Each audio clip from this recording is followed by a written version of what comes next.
Now, sources have told NDTV that opposition parties may move the no-confidence motion against the government. It's a big Modi government versus INDIA alliance war in Parliament. Indian Prime Minister Narendra Modi is set to face a rare political challenge.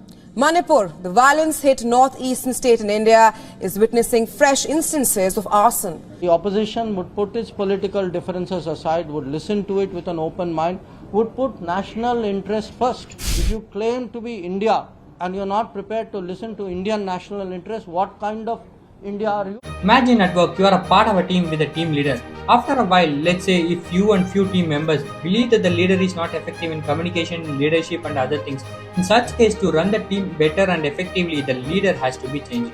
Now this can be done by escalating or initiating the no confidence motion. The vote would be taken and if the majority agrees, the leader would be removed and the new leader would be chosen. It is a way for members to hold the leader accountable and seek the change when they feel the current situation is not meeting their expectation. So let's look at the recent event which started unfolding. In response to the ongoing issues in Manipur, opposition party belonging to Indian National Development Inclusive Alliance have taken a significant step.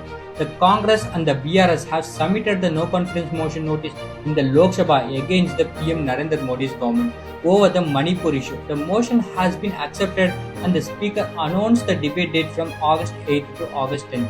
Gaurav Gogul, Congress Deputy Leader in Lok Sabha, submitted a notice to the Lok Sabha Secretary General Office, while BRS Floor Leader Nageshwar Rao submitted a separate no-confidence motion notice to the Speaker.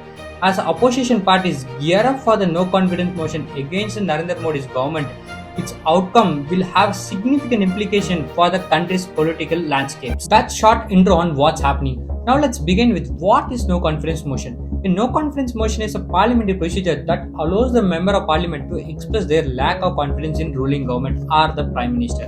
The no-confidence motion signifies that one or more member of the parliament have lost the confidence in the appointed government. It allows the opposition to challenge the government's majority and ability to govern, and if passed, the government must resign. So let's look at history of no-confidence motion in Lok Sabha to know how it goes. Since independence, 27 no-confidence motion has been moved. As history shows, most of no-confidence motion has been defeated with the exception of Prime Minister Morarji Desai's resignation in July 1979 and the Atal Bihari Vajpayee's government lost by one vote in 1999. The first no-confidence motion was moved against Jawaharlal Nehru government in 1963 by Acharya Kirpalani over the Prime Minister China policy immediately after 1962 war.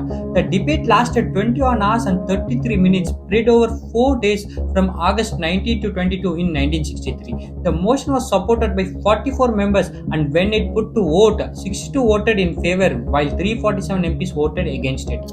According to Malhotra's book Cabinet Responsibility to Legislature, the motion of confidence and no confidence in Lok Sabha and the state legislature available in Parliament Digital Library. Indira Gandhi faced 15 no-confidence motion in her 16-year tenure. Indira Gandhi faced the most number of no-confidence motion in the history of independent India as a Prime Minister.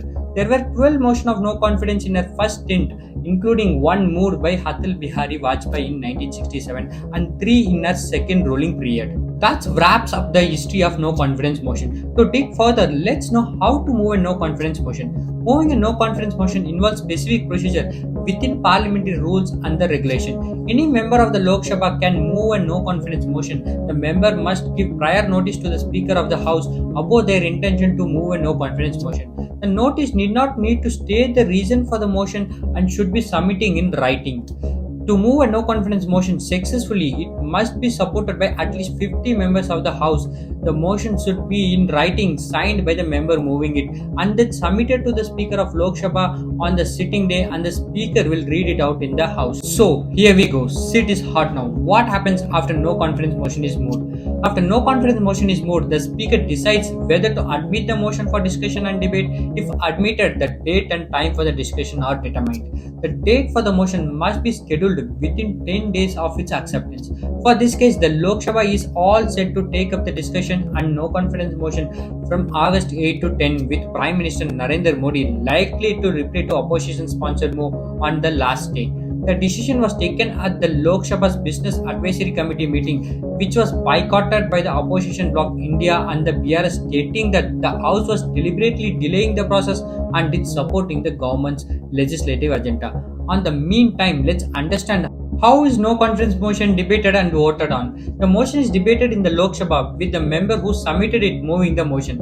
It is followed by the response from the government and an opportunity for the opposition parties to speak on it. After the completion of debate, the voting session is held. Members cast their votes electronically or other predetermined mean, and simply majority is required for the motion to be successful. Usually more than 50% of members present and voting. So, what is the outcome of the no confidence motion? If the no confidence motion is passed with a majority, it means that the House has expressed the lack of confidence in the current government or leadership. As the consequence, the government may be required to resign and parliamentary procedure for the forming a new government may be initiated. So we are not concluding yet. Let us know what happened last time. The most recent motion was moved against the Narendra Modi-led NDA government in 2018. The no confidence motion moved by the Congress will be the second one faced by the Modi in 9 years tenure. In 2018, Modi defeated his first no confidence motion. Speaker Sumitra Mahajan had named all opposition members who had moved similar no confidence motion and said Telugu Dimas Party Srinivas would move his motion. After dragging 12 hours debate, the Modi government defeated the no confidence motion in Lok Sabha by 199 votes. A total of 126 members supported the motion while 325 MPs rejected it.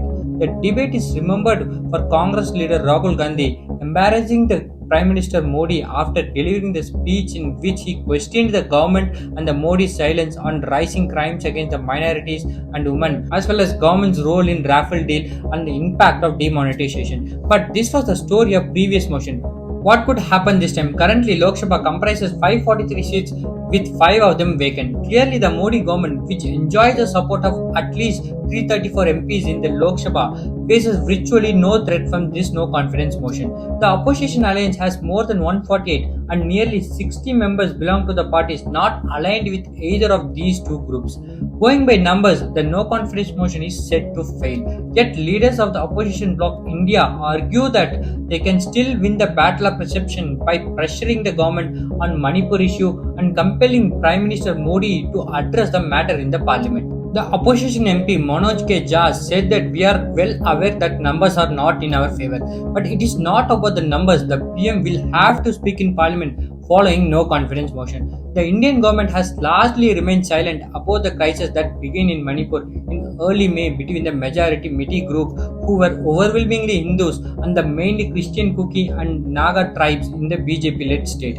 But in last weeks, the video showing two Kuki women being paraded through the village after being stripped naked and assaulted by the mob in the Manipur went viral. Speaking national outrage and the global condemnation, including from the senior Biden official who said the US was shocked and horrified by the video. The Narendra Modi government has proposed that Union Home Minister Amit Shah will address the issue at the parliament. The opposition parties have been demanding a comprehensive discussion in both Lok Sabha and Rajya Sabha, along with a statement from the Prime Minister in the parliament. That derives conclusion. Although the numbers are not in favor for the opposition, anything can happen in the Indian politics. Than the doubts, assumption and analysis on whether the opposition would win or lose, let's keep a close eye this time on the questions being raised by the opposition. Let's see how our Prime Minister Narendra Modi and his government is going to address these concerns. Let's see if we have made any mistakes while electing our leaders in either the ruling or non-ruling party. And let's see if any one of them can propose the solution to solve this never-ending hatred among the communities. Let's pray for the ones who have suffered and ones who have suffering. Let's hope Manipur and our country find its long-lost peace back. That's it, we have it for today. Thanks for watching. If you haven't subscribed to our channel yet, please consider subscribing. We'll see you in another video.